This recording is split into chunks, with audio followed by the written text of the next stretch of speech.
When it comes time to reinsert the stitch length lever into the machine, the orientation becomes important. So we have to understand that this curved part that looks like the outside of a ball, a convex side, and the underside that's shaped like the inside of a bowl is a concave side.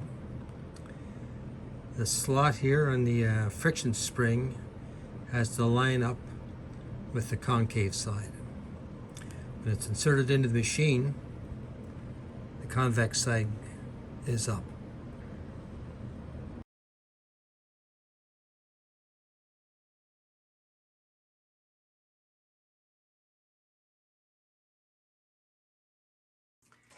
It'll take some strength to insert the lever, so at first I put it in finger tight just so it's held in position like so, and then I'll use the leather and pliers to force it down into its final position. Okay, now trying to press straight down and use my body weight to help.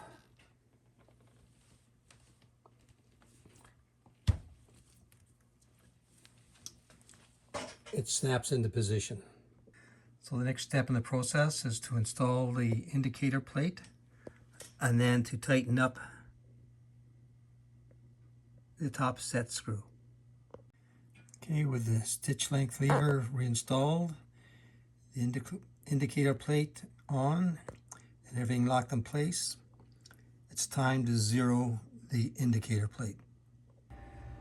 Okay, to adjust the zero position of the stitch regulator, the lever must be locked at the zero position, and then underneath the machine